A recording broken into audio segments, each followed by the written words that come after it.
What's good, everybody? Welcome to the Cooligans, our penultimate Women's World Cup daily episode. We are previewing the Women's World Cup final between England and Spain. It's going to be quite exciting. I'm excited for today's show because I'm joined by a very special guest, our first returning guest from for the Women's World Cup daily.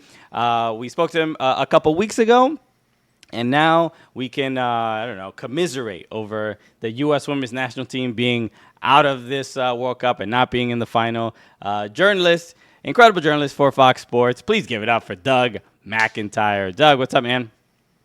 How you doing? Thanks for having me. Thanks for the honor. I didn't know that before you just said it, so it's a privilege, man. No problem, man. You are, obviously we only get the most informed of informed people to come back on the show. So we appreciate you taking the time. So we got to get right into it because just a few hours ago or a few moments ago from U.S. Soccer, we get the confirmation that Vlatko Andonovski, head coach for the U.S. Women's National Team, has resigned. He said, "You ain't firing me, 'cause I quit." He got ahead of the game, and but I think everybody kind of expected this to happen. Maybe not this immediately. But you wrote a piece on it, and just your quick thoughts on getting this news today. Yeah, I mean, some people think that it should have been done 10 days ago or whatever. Right. I think it was August 6th. The U.S. went out. So it's been a little bit of time. I think that was, to let everyone get back home, but yeah, it was an inevitable decision. The worst World Cup performance by any U.S. team ever at a Women's World Cup. So when you add in the fact that the U.S. didn't win the Olympics, they were the bronze medalists in Tokyo 2 summers ago. The standards for this women's team, have been set so high that anything less than a title is a failure. And to go out in the round of 16 after having never finished worse than third at any of the previous 8 Women's World Cups, the writing was on the wall. Even in the post-match press conference after the U.S. was eliminated, half of the questions asked of Vlatko were about his future. He didn't get into it then, but it was obvious that this was going to happen. And again, it could have happened a week ago, but was made official just a few hours ago, like you said. And now the talk comes to who might replace Vlatko Andonovski at the helm of the best women's team of all time. Yeah, and when it comes to it's not a shock that he is gone from that role, but there's been an interesting debate from a lot of people, even within media, just all over Twitter, just the conversation of like, we told you so. He probably shouldn't have been the manager at the World Cup. What was after the Olympics? Have you gotten any have these questions sort of been asked about after the Olympics? Was there any real consideration to go with anyone else? Yeah, no, I don't think so. I mean, the commitment was a 4-year cycle.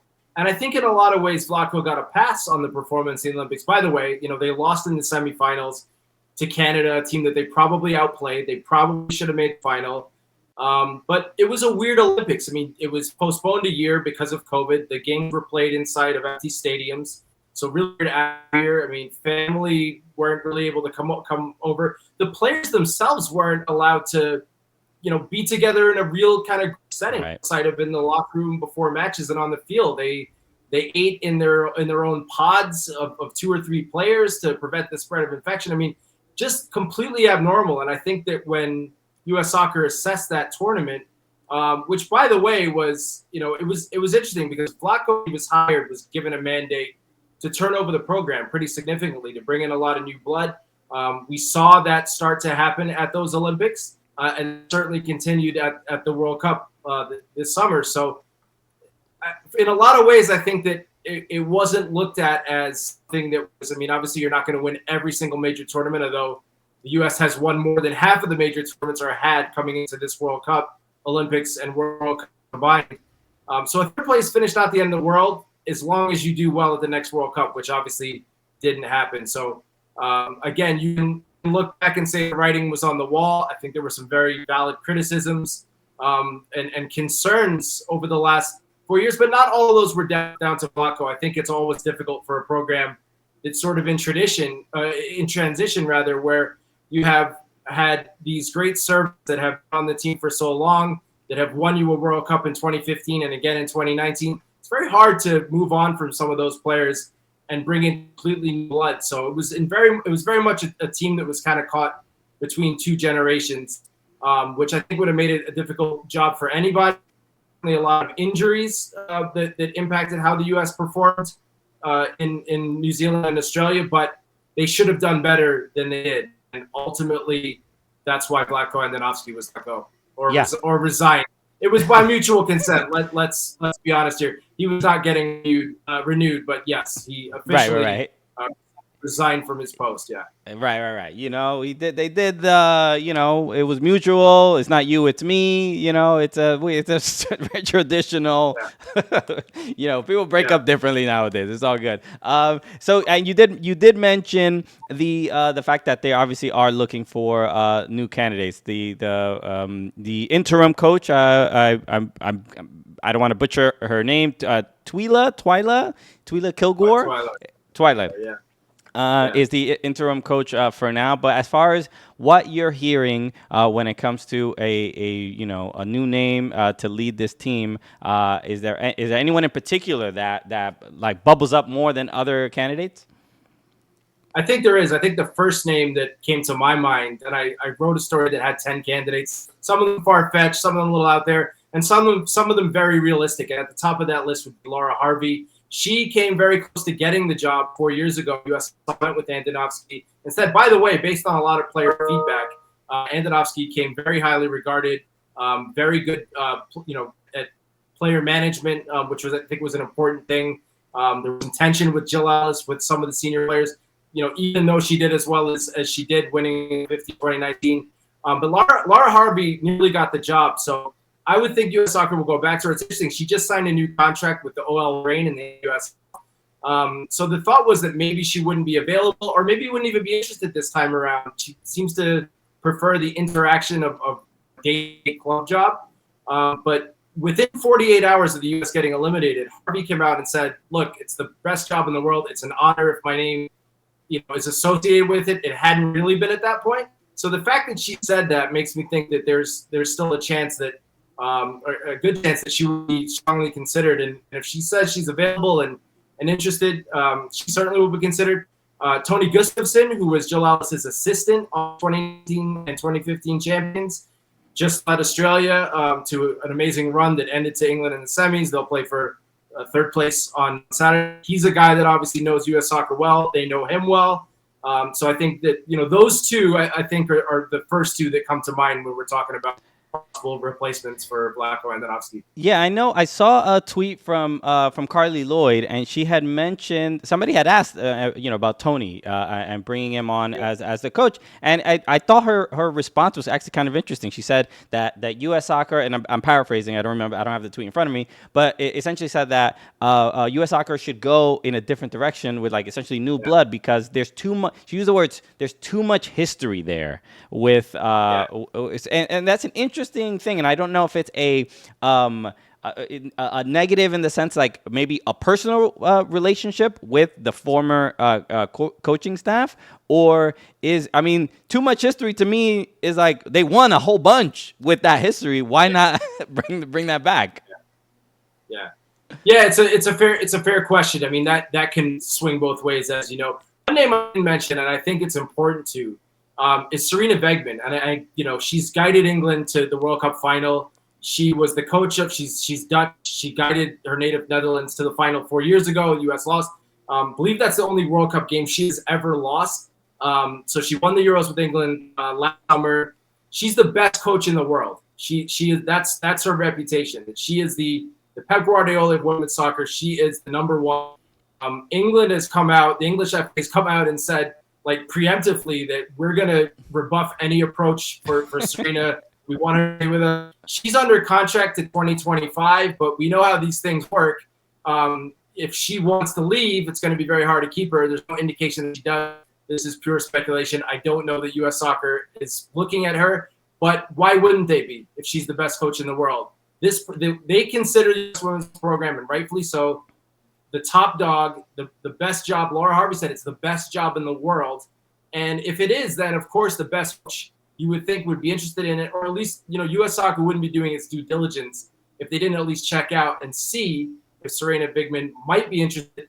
If she goes and wins the World Cup this weekend, she will have won the Euro, she'll have won the World Cup. Maybe she's ready for a new challenge, and what better challenge is out there than restoring the U.S. women's national team to its former greatness.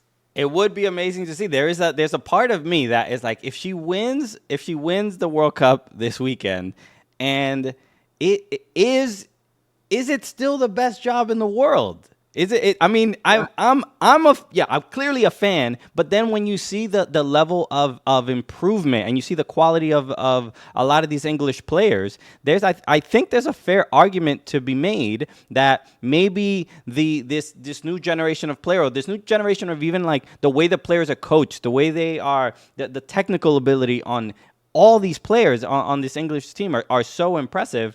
Is it that easy? Maybe I'm answering the question myself, but almost like, is it that easy of a decision, especially if they win a World Cup? Yeah, it's a fair. I mean, I look at the English team, and then I look at the U.S. team. Coming into this World Cup, they both had a ton of injuries to key players. I mean, England is down 4 starters from the team that won the Euros last year. U.S. in a similar position. They lose Mel Swanson. They lose Katarina Macario. Becky Sauerbrunn, even Abby Delcomper, who was a starter as a back next to Sauerbrunn 4 years ago. The list goes on, the players they were missing. Sam Mewis, who was such a great player 4 years ago when the U.S. won.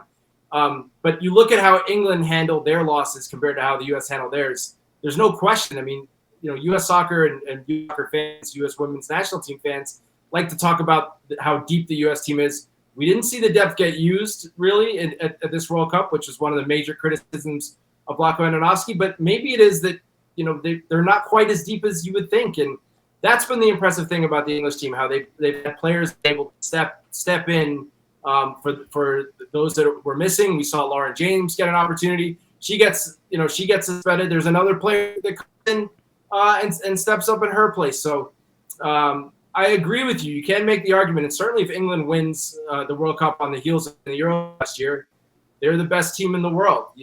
They've earned that. But again, coaches love a challenge, and I think that would be the selling point for U.S. soccer. Come and help us get back to where we believe we belong. And it's going to be a difficult job for some of the reasons you've just mentioned. The game has grown. It's going to be very hard for the U.S. to continue to have success on the level that U.S. fans have been used to for decades now. Yeah, we are spoiled, and not only do we want our players to play well, but we want our coaches to make a couple substitutions. That's not too much to ask. I think we're reasonable people, I think, for the most part, But yes, coaches do love a challenge. And Doug McIntyre, do you know who also loves a challenge? Lionel Messi, coming to Major League Soccer, playing in Leagues Cup, and playing in the Leagues Cup final this Saturday, and I know I'm gonna be enjoying it with an ice cold Coors Light right there. You see the thing right there, because Leagues Cup, meaning Coors Light, is the official beer sponsor for Leagues Cup 2023. Doug, have you been watching Lionel Messi absolutely dominate?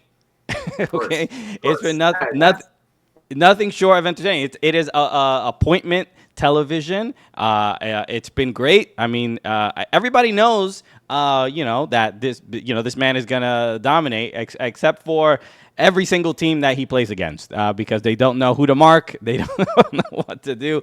It's been kind of wild. So this summer, stay passionate and stay refreshed with the nice cold Coors Light, the official beer of Leagues Cup 2023. Get Coors Light delivered straight to your door with Drizzly or Instacart by going to CoorsLight.com/Cooligans. Celebrate responsibly. Coors Brewing Company, Golden, Colorado. Doug, how was that segue? How'd that feel? Very, very good. Love it, man. Okay, good. I'm getting. It's been 30 days straight of doing this. I feel like I'm getting better at it. All right, let's get to the final.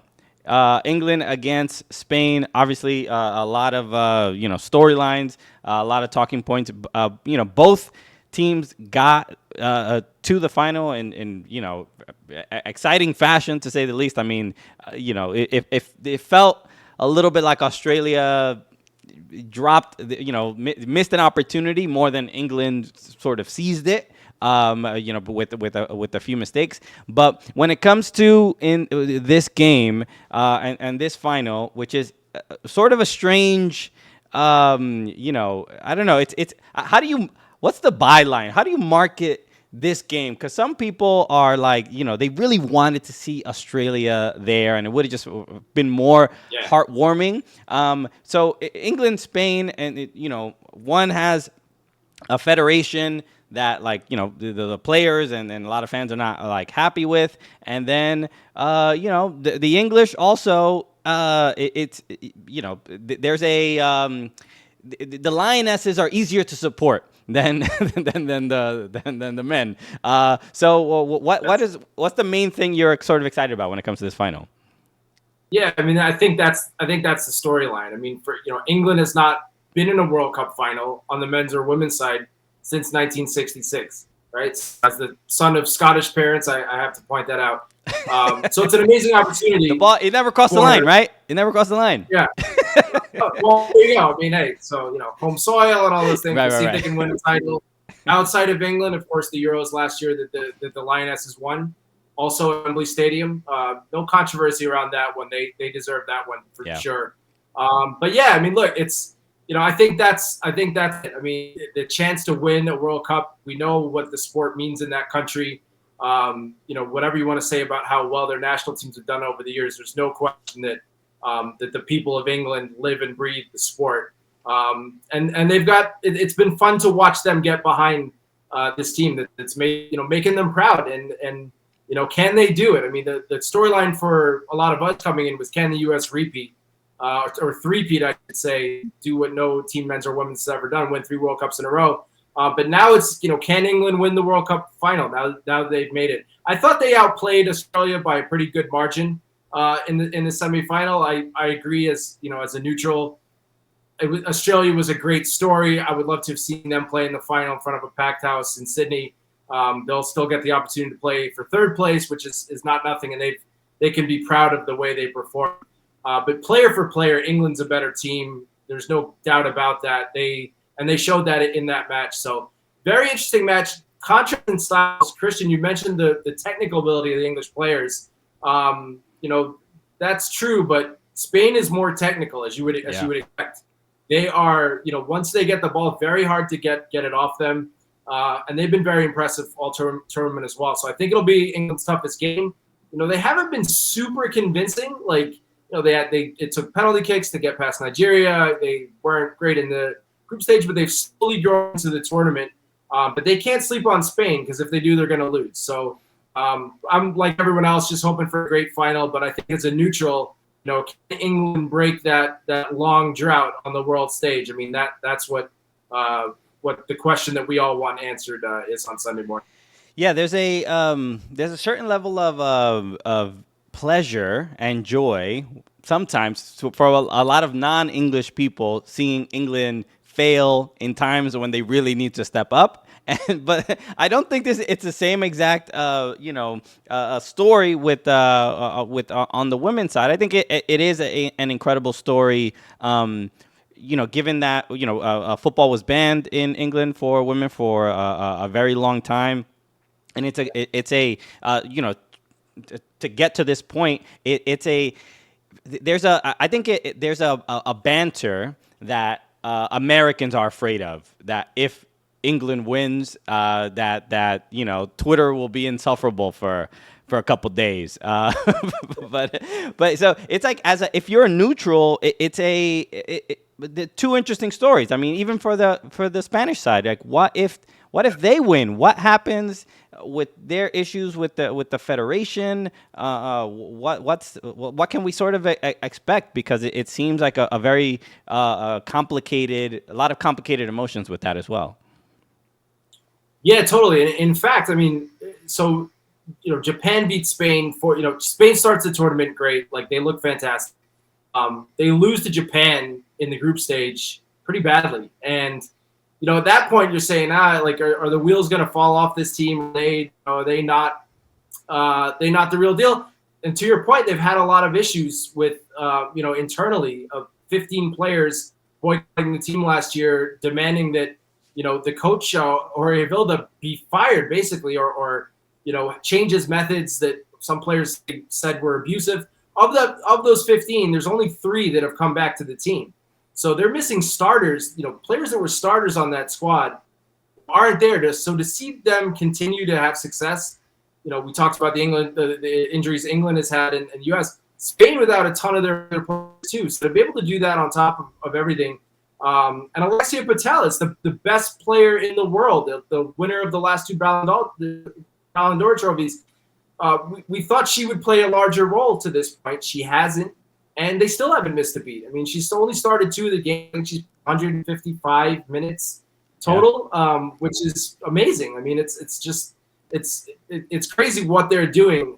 So yeah, great story in their own right, and I don't think you can say that they're not capable of winning it at this point, given all they've done so far. Yeah, did you see the I forgot which the victory over, I forgot who, what country, but the when they were all celebrating and they just completely ignored the coach. I mean, we've seen constant videos of just like kind of the training staff being just like not wanting to almost have any interaction outside of just playing in the matches, and it's just odd. I mean, I've never seen anything like this where there's just public contention and frustration in press conferences, on the field, that they are not happy, and it's just winning in spite of everything going on is kind of remarkable, and it's a strange thing because we don't know, should the coaching staff, should the federation be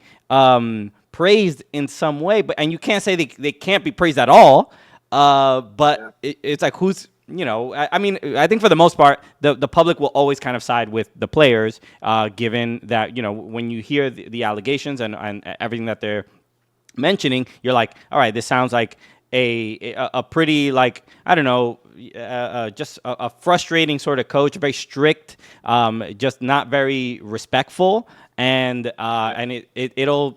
Is this a badge of honor for the federation if they end up winning and does nothing change? So it'll be something really cool, kind of just to keep track of and see what changes. I want to do something real quick before we wrap up. Just some rapid fire thoughts on some of the interesting stories throughout this World Cup. We already kind of covered one with the Spanish Federation, so we got your thoughts there. I do want to talk about just the response to the U.S. Women's National Team losing and not making it very far in the World Cup. But a lot of the comments have been just about their mindset and that they weren't focused on winning, and they didn't have this mentality that was necessary. What when you first heard that, what was your first thought? I mean, you obviously talked to these players a lot. What did you think when you saw those comments? I'm kind of in 2 minds, Christian. Part of me thinks they're ridiculous. Like, this team wanted to win. I don't think motivation was their problem. I don't think they were arrogant. I think there's a confidence when you play for the U.S. Women's National Team, for the program that's won more World Cups than anyone else. When you're on a team that had won the last 2 World Cups coming into the tournament, you're going to have a swagger. So I don't really buy that argument. But watching the first 3 matches, right, I thought they played pretty well against Sweden, even though they lost in penalties. There was a sense of urgency in that game that I hadn't seen in the group stage. So when I look at the group stage, and particularly the group finale against Portugal, being in the stadium and watching that performance was a shockingly poor performance for a game of that magnitude. And part of it was there just didn't seem to be that urgency that situation required. So that did stand out. So if there's criticism from that, I can get it. But, some of the other stuff, like the dancing, the taking the pictures, the suits they wear, I don't buy any of that. That's anything to do why the U.S. went out when they went out. They went out in the round of 16 because they weren't that good this time around. I mean, I think that's the bottom line. There were some coaching aids, but there were there were injuries that forced players out of position. There were not enough players that were able to make something happen on their own, and that's something that we've seen in every World Cup before, and it just wasn't there this time. And that's fine. I mean, it's always going to be, you're not always going to have the best team in every tournament, as much as that's what we've come to expect. So, yeah, I don't put a ton of stock in that they didn't want it at all. Oh, okay. So, Doug, you need to get into our comment section on some of our clips and let these people know that they can dance and it had nothing to do with the final outcome. But people, there's a very interesting, there's a like almost a performative aspect to being like an athlete and like being a killer, and like you gotta show that at all time, and like almost anything opposite of being Black Mamba type of person is a sign of weakness. And it's like, all right, I mean, they've been so dominant so long. I'm gonna follow their lead, because what they've been doing for over a decade seems to have been working out. It just didn't work out this time. Okay, next up, the non-European teams. They've obviously, a lot of the other regions looked pretty remarkable in World Cup. Obviously, in the South American countries, the African countries. What do you think of just this? Obviously the Women's World Cup was expanded for the first time, and we didn't see the U.S. Thailand score lines. Right. We saw a couple, but nothing crazy like that one. What did you think of just the growth of the other nations? Amazing. I mean, when FIFA decided to expand from 24 to 32 teams, they did that thinking that there would be blowouts, like the 13-0 record 13-0 US win over Thailand in the opener of 2019. But it was by design. It was the thought was we have to expose teams to the highest level. It's going to be the fastest way to close the gap. It might take their lumps, but they'll be that much better prepared time around. And like you're right, that really kind of didn't happen. And I look at a team like Morocco makes the World Cup, the first Arab nation to make it to the Women's World Cup. That's an amazing story off the bat. A team that wouldn't have been there maybe if it's not expanded. They go out and lose 6-0 Germany in the first game, and it's like, all right, like that's fine, but they're still here. They've still made it. Their country can be proud of them. And then they advance and ahead of Germany, and Germany goes out in the group stage. Yeah. The second most successful team ever, Germany, with 2 World Cup wins. So, I mean, that speaks to the growth of the women's game more than anything else. We saw Haiti play England type. We saw what Jamaica did, right? Like, I mean, there's so many great stories. The Philippines, tons of teams not from Europe or North America that have made a name for themselves in this World Cup. And that's the greatest thing for me to watch as a neutral, to see that, there's so many teams out there that all they needed was the opportunity. And they can have the best in the world. And it's, it speaks to the increase in coaching and tactics and understanding. I mean, these teams come in and they're organized defensively, where that maybe wasn't the case in the past. They know how to get a result. They know the game. They're smart players. It's just, it's been amazing. It's been such a great World Cup. I'm sad that it's going to end. But it should make everyone excited for what will come 4 years from now, potentially on U.S. soil, right. if that happens. Right. We'll see. Yeah, this World Cup has made me, especially with that gap closing between a lot of the countries. It's just remarkable. It's not the standard, winners, like Germany and Sweden, Netherlands, or whatever that we're used to seeing, and we know that they're going to win. And it's exciting seeing teams like Colombia just play just amazing football. So okay, great. Now last one. We are going to now. We know we will have a first time winner for the Women's World Cup. England or Spain? My general question: who's it mean more to? What country is being more positively impacted by a win this weekend? I think it has to be England, Christian, for some of the reasons you just mentioned. Soccer, little girls weren't allowed to play not that long ago. We're talking 50 years ago. Where you couldn't play soccer, organized soccer, if you were a girl, which is insane. There was no women's national team, no women's league. And again, a soccer mad nation that has a chance to win the World Cup for the first time in almost 60 years. There's no better story than that. So, what England has accomplished already in winning the Euros and getting to final has changed the landscape of the women's game in England. But there's nothing like a World Cup win. If they get that done, then yeah, I think it would be an amazing story, and I think it would mean more to the people of England than it would for Spanish people if they were to win.